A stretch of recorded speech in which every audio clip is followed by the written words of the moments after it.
do to regulate your body temperature? Find shade. Find shade. Sweat.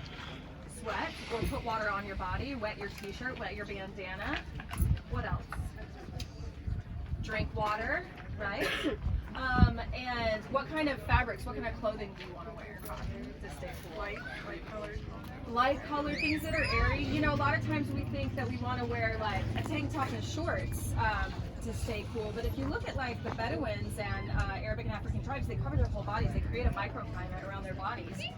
And breathable, airy fabrics that also give them shade as well. So that's something to consider. Okay, so 80% of all search and rescue deaths so they find you within 72 hours, but some people are dead by that time.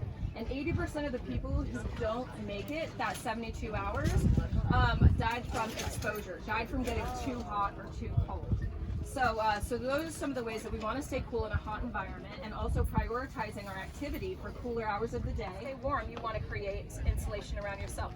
The most important thing is to insulate from the ground, because the ground takes your heat significantly faster than the air does. And so if you don't have enough material or time to create a debris hut that I'm about to show you, at least you want to get stuff under you. At the very least, you want to use whatever you can gather to get stuff under you so that you're up off of the ground. I'm going to show you one great shelter for a short-term survival situation where you want to stay warm, and it's called a debris hut, and it's a very basic, very easy thing. And don't get hung up on the exact materials, because really it's about the principle and applying it to whatever environment you're in, whatever materials you have. First thing to consider is where will I be safe? What location? Where do I want to put my shelter? You want to be high and dry. Wherever there's valleys or roofs carved into the land, that's the path of water. And you don't want to put your bed obviously in the path of water in case it should start to rain, even if it starts to rain somewhere upstream, right? And so that's one thing to consider. And then all the other factors we talked about of safety beforehand, making sure that you want to be close also to your resources. You want to be close to the debris and the sticks that you're going to use to make your debris hut, so that you're not running up and down a hill gathering stuff, using all those calories. If you're trying to be found, you want to consider that as well. You want to put your debris hut in a place where it's going to be easily seen and visible. Got a water source. You want to be close to your water source with your shelter. You want to consider what's called widowmakers. So if you're under a tree that has branches way up there without much obstruction between you and them, those could fall on you and kill you. But if you're under a smaller tree, that's great, because it's going to provide first level of defense against the elements, against rain and stuff like that. But so ponderosa pines, are you familiar with those, or redwoods? Those might have heavy branches that have a long way to fall, and they can crush you. So that's something to consider when you're choosing a location as well. What you want to do next is you want to lay on the ground and trace the size of your body, and give yourself some leeway, because we don't always sleep like this. Sometimes we sleep like this, right? So account for your knees, and account for how tall your feet are if you're laying on your back, and kind of get an idea of the size of your body on the ground and what size of shelter you want to make.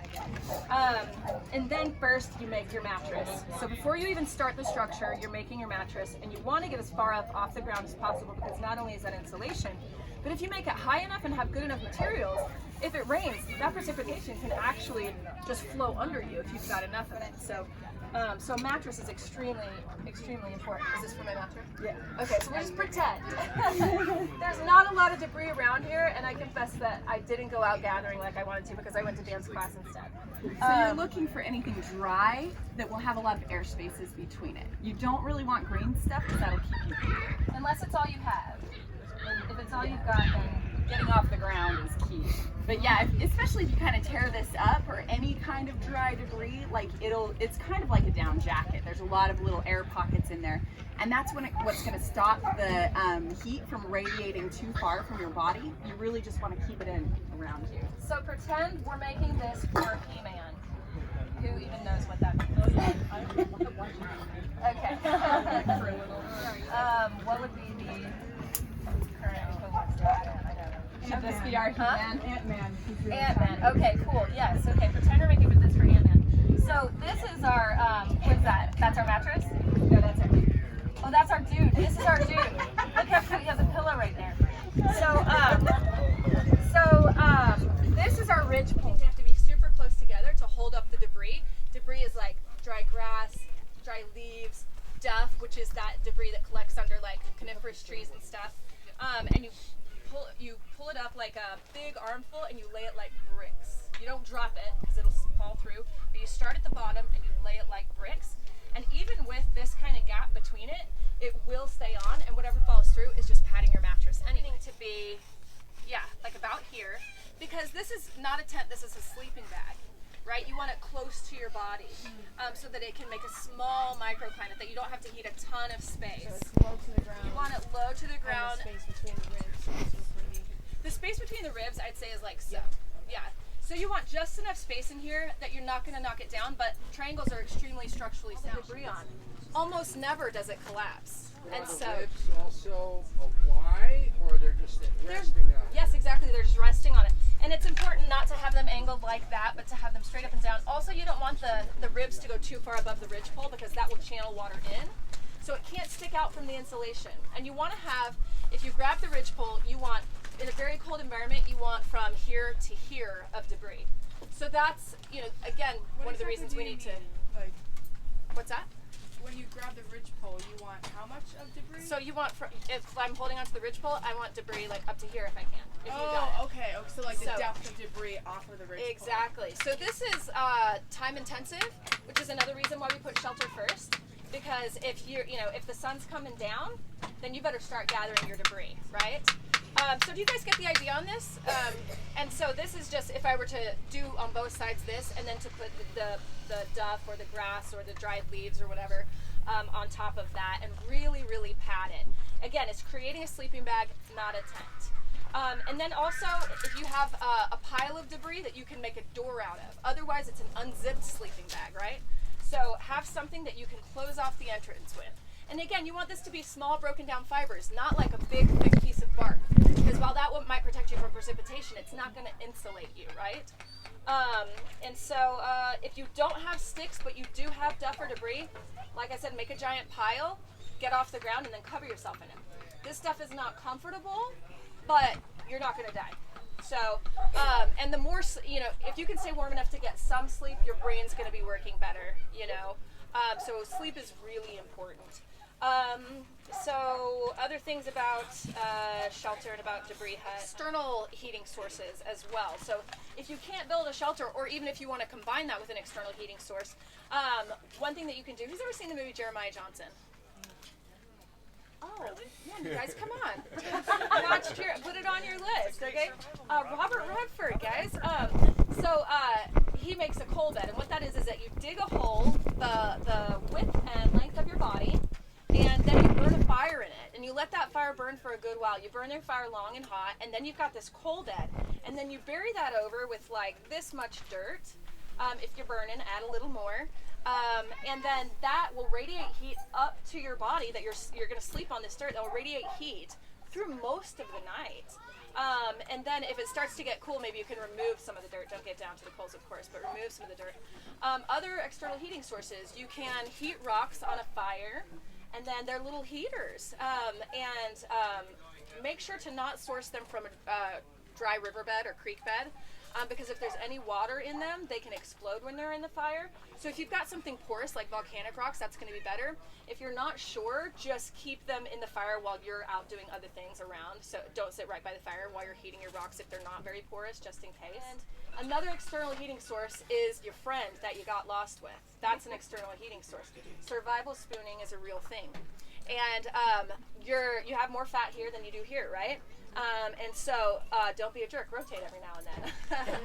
And so, every now and then you're just going to switch, big spoon, little spoon, you're going to do a little switch so that you can get your back heated by the other person's fatty front. Cotton. Yeah, so who's heard the phrase cotton kills?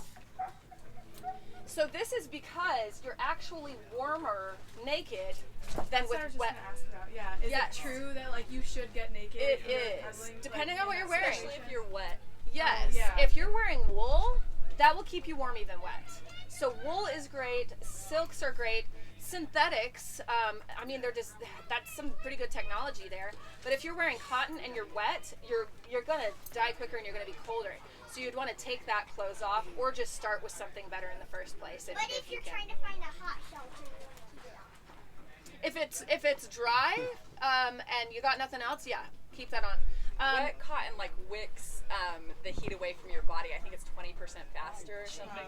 Yeah. So just shed that wet cotton. I mean, you've probably all been in a wet t-shirt before. I mean, like, just, you know, if it's raining when you're camping or something. Nothing shady, guys. You I know know, what you're talking about. like, raise your hand if you know exactly that feeling. Just kidding. Yeah, and so when we talk about shelter, we also talk a little bit about signaling. So if you're wanting to be found, contrast is what draws attention. So contrasting colors, if you're in an environment where everything's brown and green, throw up some bright orange if you've got some article of clothing or something, and put it on a flag so that it's moving, because that's contrast as well. Our eyes are going to be drawn to movement and contrast of color. And then there's also audio signaling as well. And it's kind of common throughout the backcountry world to do this kind of a sound. And you'll hear Cammie and I communicate with each other across camp this way. And so that's a sound that carries a lot better than like, hey, say you're over a canyon, there's a lot of wind or the ocean's around or something like that.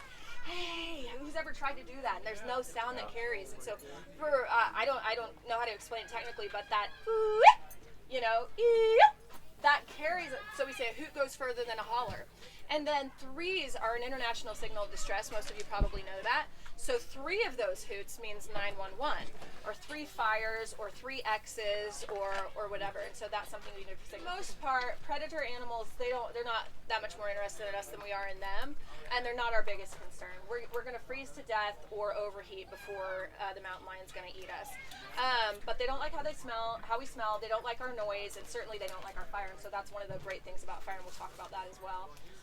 People say, what about bugs in my shelter? That's the least of your worries as well, but there are certain plants that are repellent. What else about shelter? Your skin is really your first line of defense, so you want to do whatever you can to kind of maintain the integrity of your skin, right? So even this right now, I know I've got this sun on the back of my neck. If that gets burned, you know, and starts blistering or something, then you're going to be in a lot worse shape. So whether it's hot or cold, do try to kind of protect yourself from the sun. Oh, heating a water bottle, yeah. So we call them hottie bottles. So if you've got a metal water bottle that you can, and you have a fire, you can heat water, and that will continue to radiate heat as well. I've even done it with a plastic bottle if you have a pot and a fire, but you know, in this scenario, we don't necessarily have all this gear. But if you do have that, then that's something really nice as well. One thing you want to think about is the coldest hour of the night is later in the night. And so you don't want to get sweaty. And I've made this mistake of like, oh, I'm so good right now. I'm like toasty, you know? If you start sweating even a little bit, when it gets cooler later on in the night, you're gonna be cold. So you really want to make sure, like Cammie said, that nothing you have on has any moisture on it, and that you don't let yourself sweat. And if it's too cold to sleep, then don't.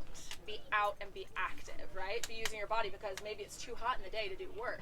And so if it's not so cold that you're going to freeze to death by leaving your shelter and you can't sleep, maybe go out and use your body and be active and get your temperature raised that way, you know. So yeah. And the more inches you have between you and the ground, the warmer you're going to sleep. So if you can get, even if you have like modern gear, if you have a tarp or something and you get even wet stuff, it's better if it's dry. But try to get as many inches between you and the ground as you can, because the ground is a huge heat sink. You're never gonna warm up the whole earth with your body, right? But if you can get some of those, you know, things with a lot of little air pockets underneath you, then you'll sleep a lot warmer. And in terms of precipitation, this shelter also, because those are steep angles, right?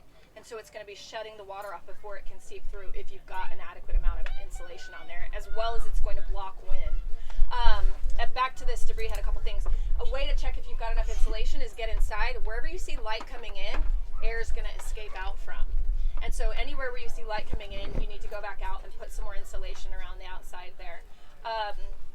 And then if you find you're too hot in the beginning of the night, or you feel claustrophobic and you can't breathe, you can poke a hole, but poke it low, because heat rises, right? And so you can poke a little air hole so you don't feel so claustrophobic. I think that's just about it for shelter.